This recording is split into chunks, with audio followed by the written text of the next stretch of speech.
Good morning, good afternoon, good evening. Day 10. I've tried to do this a bit earlier. However, we shall still do it. So my name is Wanjiko Miriki.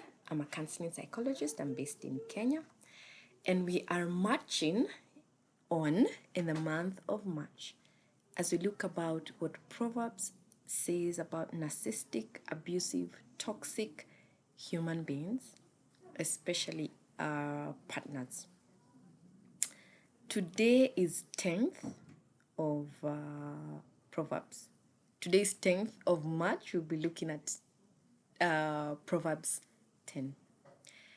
Proverbs 10 is comparing two people, the wicked and the righteous.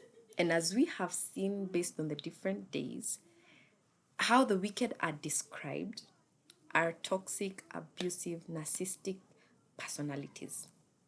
And how the righteous are described are people who are more compassionate, people who have the fear of God. So, of course, they will respect, they will love, they will be gracious, they will be humble, and they will be diligent and will listen, and they have wisdom. Unlike the wicked who will not listen, not to any kind of authority, and all they do, or majority of what they do, is hated by God. So we mentioned a couple of characteristics a couple of days ago, 7 things that the Lord hates about them. So you can go back to the previous videos and see. So today what's struck, there are many things that Proverbs 10 says. And one of the things that it has been repeated, I should have actually counted how many times it's been repeated, is about their mouth. Their tongue, their mouth, whatever comes out of their mouth. They have an urge, they have an ache, they have a desire, they have this thing that only comes out of their mouth, which is violence. Anyone who's been or has observed how narcissistic partners are, that which they speak is always targeted. It's a dagger to your heart. It's a dagger to your brain. It's a dagger to finish you completely. And also, we are told, out of the abundance of your heart, your mouth speaketh. And what we see, the Bible, all it says is truth. It doesn't have any lie. Like, it doesn't go back on its word.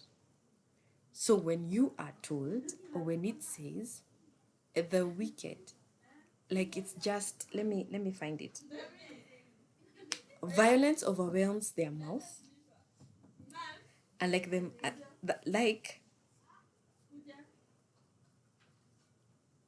violence overwhelms the mouth of the wicked.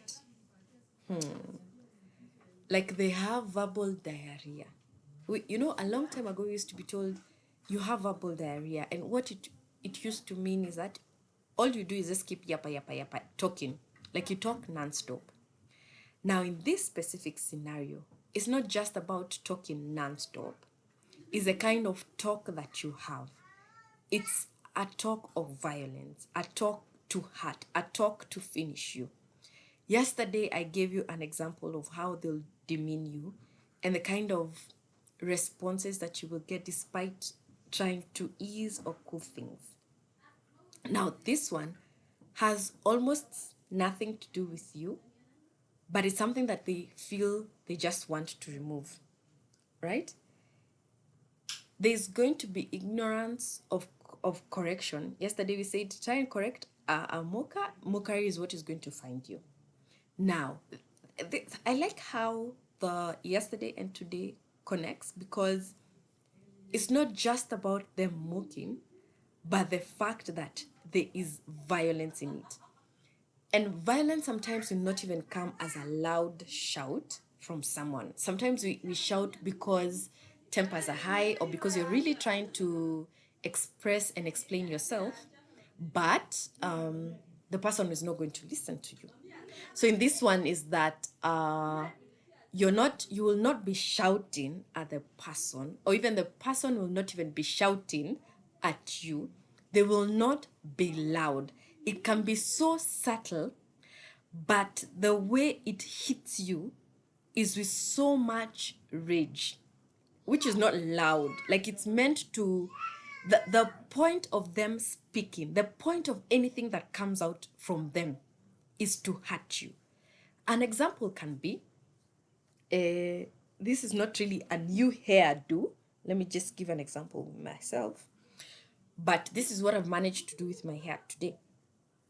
So what my partner will do is give me, those eyes of, what the hell?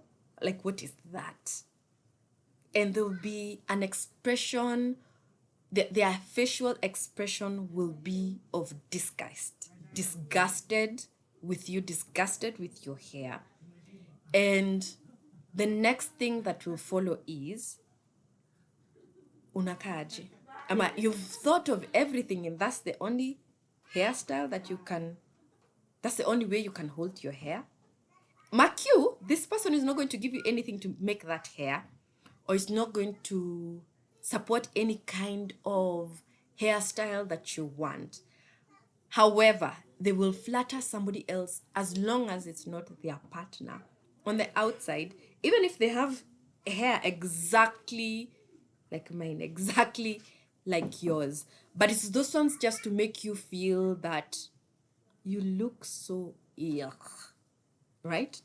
When you try even to give them, even if it's like a hug, the way the body is going to respond. Have you ever tried to hug someone who just stands stiff?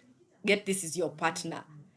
And instead of them leaning in to be warm, they will be extremely cold. But when it's them and it's them who wants it from you, they'll expect warmth. The point is, from their mouth, there's nothing else that they can offer apart from speech that will be extremely hurtful, speech that will make you feel, do I say violated, but a speech that will do everything apart from make you feel safe, make you feel comfortable, make you feel wanted, make you feel like a human being, make you feel appreciated. It will be everything on the opposite side of it. And remember, we said, you cannot give what you do not have. So this person, because all they are full of is hatred and violence and absolute no emotions, that's the only thing that they can give you. So we've been told in Proverbs 10 that, but violence overwhelms the mouth of the wicked. And another one is that whoever conceals hatred with lying lips spreads slander is a fool, and spreads slander is a fool. Sorry. And so therefore is that we should be watchful with our mouth, because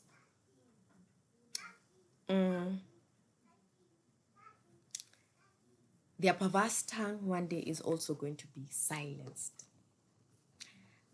I hope this has communicated something. And to anyone who's in such a relationship, no, it is not how you respond, it is not how you approach, but someone already within themselves, they are full of rage, they are full of violence. And let me put it like this. Also, the Bible tells us that the tongue cannot, a river cannot give you salty water and fresh water. So if this tongue is giving you violence, unless they decide, and I don't know when or how, by God's hand, nothing else can come out of them. Even if there'll be anything sweet, it will be to meet their own need and for their own advantage, not for you. Right? So that's it for today. Kindly reach out, kindly get help. Seek help, and don't feel like you're alone, you're not.